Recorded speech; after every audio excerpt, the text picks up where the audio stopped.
24వ అధ్యాయము. అహరోను సంతతి వారికి కలిగిన వంతులేవనగా, అహరోను కుమారులు నాదాబు, అబీహు, ఎలియాజరు, ఈతామారు. నాదాబును అబీహూయును సంతతి లేకుండా తమ తండ్రి కంటే ముందుగా చనిపోయేరు గనుక ఎలియాజరును ఈతామారును యాజకత్వము జరుపుచూ వచ్చిరి. దావీదు ఎలియాజరు సంతతి వారిలో సాదోకును, ఈతామారు సంతతి వారిలో అహిమెలెకును ఏర్పరచి వారి వారి జనము యొక్క లెక్కను బట్టి పని నియమించెను.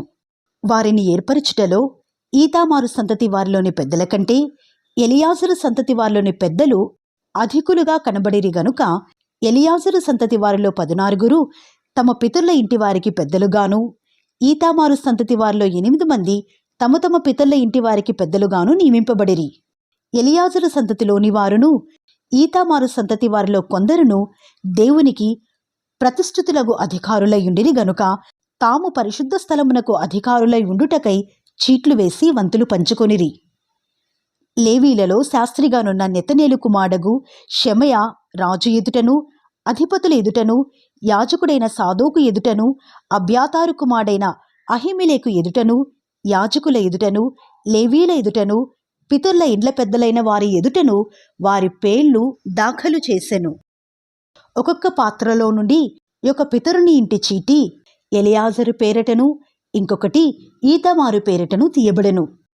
మొదటి చీటి యెహోయారీబునకును, రెండవది యెదాయాకు, మూడవది హారీమునకును, నాలుగవది సెయోరీమునకును, ఐదవది మల్కియాకు, ఆరవది మియామినుకు, ఏడవది హక్కోజునకు, ఎనిమిదవది అబీయాకు, తొమ్మిదవది యేషువాకు, 10వది షెకన్యాకు, 11వది ఎల్యాషీబునకు, 12వది యాకీమునకు, 13వది హుప్పాకు, 14వది యెషేబాబునకు, 15వది బిల్గాకు, 16వది ఇమ్మేరునకు, 17వది హెజీరునకు, 18వది హప్పీసేసునకు, 19వది పెతహయాకు, 20వది ఎహెస్కేలునకు, 21వది యాకీనునకు, 22వది గామూలునకు, 23వది దెలాయ్యాకు, 24వది మయజ్యాకు పడెను.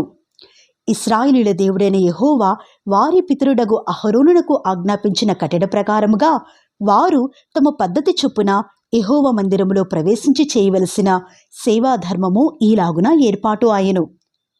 శేషించిన లేవీ సంతతి వారెవరనగా, అమ్రాము సంతతిలో షూబాయేలును, షూబాయేలు సంతతిలో ఎహెద్యాహును, రెహబ్యా ఇంటిలో అనగా రెహబ్యా సంతతిలో పెద్దవాడైన ఇష్షియాయును, ఇస్హారీయులలో షెలోమోతును, షెలోమోతు సంతతిలో యహతును, హెబ్రోను సంతతిలో పెద్దవాడైన ఎరీయా, రెండవ వాడైన అమర్యా, మూడవ వాడైన యహజియేలు, 4వ వాడైన ఎక్మెయామూలును, ఉజ్జీయేలు సంతతిలో మీకాయును, మీకా సంతతిలో షామీరును, ఇషియా సంతతిలో జెకర్యాయును, మెరారి సంతతిలో మహలి, మూషి అనువారును, యెహజియాహు సంతతిలో బెనోయును.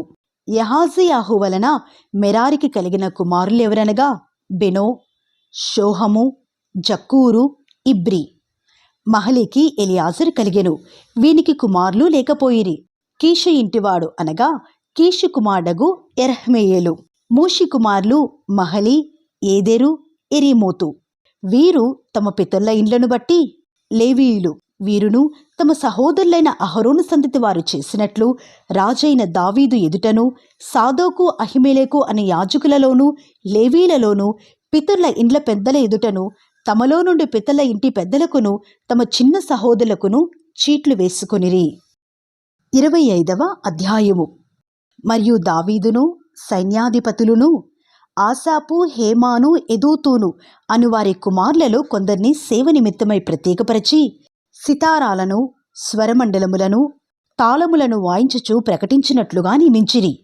ఈ సేవా వృత్తిని బట్టి ఏర్పాటైన వారి సంఖ్య ఎంతయనగా, ఆసాపు కుమారులలో రాజాజ్ఞ ప్రకారముగా ప్రకటించుచు ఆసాపు చేతి క్రింద నుండు ఆసాపు కుమారులైన జక్కూరు, యోసేపు, నెతన్యా, అషర్యేలా అనువారు. ఎదూతును సంబంధులలో స్తుతి పాటలు పాడుచు యెహోవాను స్తుతించుటకై సితారాను వాయించుచు ప్రకటించు తమ తండ్రి అయిన ఎదూతును చేతి క్రింద నుండు ఎదూతును కుమారులైన గెదల్యా, జెరి, యెషయా, షిమి, హషబ్యా, మత్తిత్య అను 6.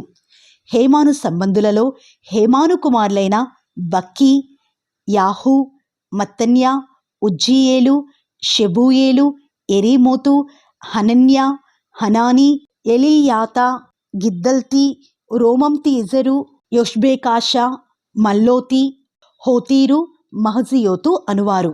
వీరందరూ దేవుని వాక్కు విషయములో రాజునకు దీర్ఘదర్శియగు హేమాను యొక్క కుమారులు.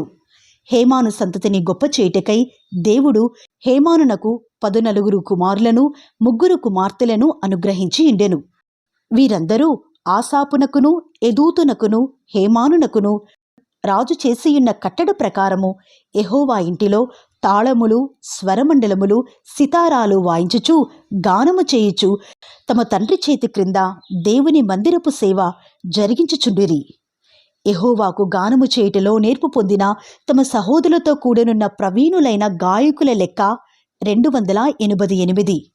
తాము చేయు సేవ విషయములో పిన్నయని, పెద్దయని, గురువని, శిష్యుడని భేదము లేకుండా వంతుల కొరకై చీట్లు వేసిరి. మొదటి చీటి ఆసాపు వంశమందున్న యోసేపు పేరిట పడెను. రెండవది గెదల్యా పేరిట పడెను. వీడును వీని సహోదరులను కుమారులను 12. మూడవది జక్కూరు పేరిట పడెను. వీడును వీని కుమారులను సహోదరులను 12. నాలుగవది ఇజ్రీ పేరిట పడెను. వీడును వీని కుమారులను సహోదరులను 12. ఐదవది నెతన్యా పేరిట పడెను. వీని కుమారులను సహోదరులను 12. ఆరవది బక్కీయాహు పేరిట పడెను. వీని కుమారులను సహోదరులను 12. ఏడవది యెషర్యేలా పేరిట పడెను. వీని కుమారులను సహోదరులను 12. ఎనిమిదవది యెషయా పేరిట పడెను. వీని కుమారులను సహోదరులను 12. తొమ్మిదవది మత్తన్య పేరిట పడెను. వీని కుమారులను సహోదరులను 12. 10వది షిమి పేరిట పడెను. వీని కుమారులను సహోదరులను 12. 11వది అజ్రేలు పేరిట పడెను. వీని కుమారులను సహోదరులను 12. 12వది హషబ్యా పేరిట పడెను. వీని కుమారులను సహోదరులను 12. 13వది షూబాయేలు పేరిట పడెను. వీని కుమారులను సహోదరులను 12. 14వది మత్తిత్యా పేరిట పడెను. వీని కుమారులను సహోదరులను 12. 15వది ఎరేమోతు పేరిట పడెను. వీని కుమారులను సహోదరులను 12. 16వది హనన్యా పేరిట పడెను. వీని కుమారులను సహోదరులను 12. 17వది యొష్బెకాషా పేరిట పడెను. వీని కుమారులను సహోదరులను 12. 18వది హనాని పేరిట పడెను. వీని కుమారులను సహోదరులను 12. 19వది మల్లోతి పేరిట పడెను. వీని కుమారులను సహోదరులను 12. 20వది ఎలీయాతా పేరిట పడెను. వీని కుమారులను సహోదరులను 12. 21వది హోతీరు పేరిట పడెను. వీని కుమారులను సహోదరులను 12. 22వది గిద్దల్తి పేరిట పడెను. వీని కుమారులను సహోదరులను 12. 23వది మహజియోతు పేరిట పడెను. వీని కుమారులను సహోదరులను 12. 24వది రోమంతియెజరు పేరిట పడెను. వీని కుమారులను సహోదరులను 12. 26వ అధ్యాయము. ద్వారపాలకుల విభాగమును గూర్చినది. ఆసాపు కుమారులలో కోరే కుమారుడైన మెషలేమ్యా కోరహు సంతతివాడు.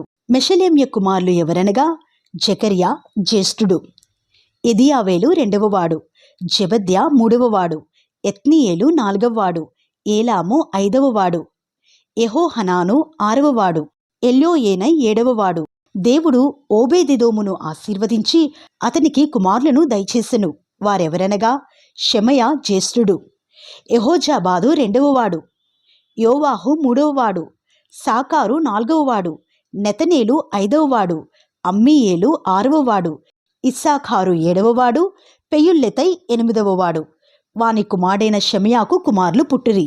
వారు పరాక్రమశాలులయుండి తమ తండ్రి ఇంటి వారికి పెద్దలైరి. షెమయా కుమారులు ఒత్ని, రెఫాయేలు, ఓబేదు, ఎల్జాబాదు. బలాఢ్యులైన అతని సహోదరులు ఎలీహు, సెమక్యా. ఓబేదెదోము కుమారులైన వీరును వీరి కుమారులను వీరి సహోదరులను 62. వారు తమ పనిచేయుటలో మంచి గట్టివారు. మెషలెమ్యాకు కలిగిన కుమారులను సహోదరులను పరాక్రమశాలులు. వీరు 18 మంది. మెరారీలలో హోసా అనువానికి కలిగిన కుమారులు ఎవరనగా జ్యేష్ఠుడగు షిమ్రి. వీడు జ్యేష్ఠుడు కాకపోయినను వాని తండ్రి వాని జ్యేష్ఠ భాగస్థునిగా చేసెను.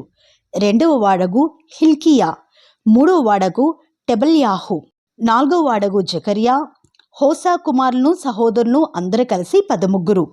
ఈలాగున ఏర్పాటైన తరగతులను బట్టి యెహోవా మందిరములో వంతుల ప్రకారముగా తమ సహోదరులు చేయనట్లు సేవ చేయుటకు ఈ ద్వారపాలకులు అనగా వారిలోని పెద్దలు జవాబుదారులుగా నియమింపబడేరి.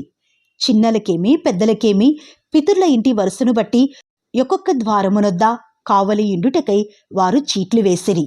తూర్పు తట్టు కావలి సెలెమ్యాకు పడెను. వివేకము గల ఆలోచనకర్త అయిన అతని కుమారుడు జకర్యాకు చీటివేయగా ఉత్తరపు తట్టు కావలి వానికి పడెను. ఓబేదెదోమునకు దక్షిణపు వైపు కావలియు అతని కుమారులకు అసుప్పీమను ఇంటి కావలియు పడెను. షుప్పీమునకును హోసాకును పడమటి తట్టుననున్న షల్లకెతు గుమ్మమునకు ఎక్కు రాజమార్గమును కాచుటకు చీటీ పడెను. తూర్పున లేవీయులైన 6 ఉత్తరమున దినమునకు 4 దక్షిణమున దినమునకు 4 అసుప్పీమునొద్ద 2 బయట ద్వారమునొద్దను పడమరగా ఎక్కిపోవు రాజమార్గమునొద్దను 4 వెలుపటి త్రోవయందు 2 ఏర్పాటైరి. కోరే సంతతి వారిలోను మెరారీలలోను ద్వారము కనిపెట్టు వారికి ఈలాగు వంతులాయెను. కడకు లేవీలలో అహీయా అనువాడు దేవుని మందిరపు బొక్కసమును ప్రతిష్ఠితములగు వస్తువుల బొక్కసములను కాచువాడుగా నియమింపబడెను. లద్దాను కుమారులను గూర్చినది. గెర్షోనీయుడైన లద్దాను కుమారులు అనగా గెర్షోనీయులై తమ పితరుల ఇండ్లకు పెద్దలయ్యున్న వారిని గూర్చినది. యెహీయేలు కుమారులైన జేతామును వాని సహోదరుడైన యోవేలును యెహోవా మందిరపు బొక్కసములకు కావలి కాయువారు. అమ్రామీయులు, ఇస్హారీయులు, హెబ్రోనీయులు, ఉజ్జీయేలీలు అనువారిని గూర్చినది. మోషే కుమారుడైన గెర్షోమునకు పుట్టిన షెబూయేలు బొక్కసము మీద ప్రధానిగా నియమింపబడెను. ఎలియేజరు సంతతి వారగు షెబూయేలు సహోదరులు ఎవరనగా వాని కుమారుడైన రెహబ్యా, రెహబ్యా కుమారుడైన యెషయా, యెషయా కుమారుడైన యెహోరాము, యెహోరాము కుమారుడైన జిక్రీ, జిక్రీ కుమారుడైన షెలోమీతు. యెహోవా మందిరము ఘనముగా కట్టించుటకై రాజైన దావీదును పితరుల ఇంటి పెద్దలను సహస్రాధిపతులను శతాధిపతులను సైన్యాధిపతులను యుద్ధములలో పట్టుకొని ప్రతిష్ఠించిన కొల్లసొమ్ము ఉన్న బొక్కసములకు షెలోమీతును వాని సహోదరులను కావలి కాయువారైరి. దీర్ఘదర్శి సమూయేలును కీషు కుమారుడైన సౌలును నేరు కుమారుడైన అబ్నేరును సెరూయా కుమారుడైన యోవాబును ప్రతిష్ఠించిన సొమ్మంతయు షెలోమీతు చేతి క్రిందను వాని సహోదరుల చేతి క్రిందను ఉంచబడెను. ఇస్హారీయులను కూర్చున్నది. వారిలో కెనన్యాయును వాని కుమారులను బయటి పని జరిగించుటకై ఇశ్రాయేలీయులకు లేఖికులుగాను న్యాయాధిపతులుగాను నియమింపబడిరి. హెబ్రోనీలను గూర్చినది. హషభ్యాయును వాని సహోదరులను పరాక్రమశాలులను 1200 సంఖ్య గలవారు. వీరు యోర్దాను ఈవల పడమటి వైపున నుండు ఇశ్రాయేలీయుల మీద యెహోవా సేవను గూర్చిన వాటన్నిటి విషయములోనూ రాజు నియమించిన పని విషయములోనూ పై విచారణకర్తలుగా నియమింపబడిరి. హెబ్రోనీలను గూర్చినది. హెబ్రోనీల పితరుల ఇంటి పెద్దలకందరికీ ఎరీయా పెద్దయాయెను. దావీదు ఏలుబడిలో 40వ సంవత్సరమున వారి సంగతి విచారింపగా వారిలో గిలాదు దేశములోని యాజేరు నందున్న వారు పరాక్రమశాలులుగా కనబడిరి. పరాక్రమశాలులకు వాని సహోదరులు 2700 మంది ఇంటి పెద్దలుగా కనబడిరి. దావీదు రాజు దేవుని సంబంధమైన కార్యముల విషయములోను రాజకార్యముల విషయములోను రూబేనీల మీదను గాదీల మీదను మనష్షే అర్ధగోత్రపు వారి మీదను వారిని నియమించెను.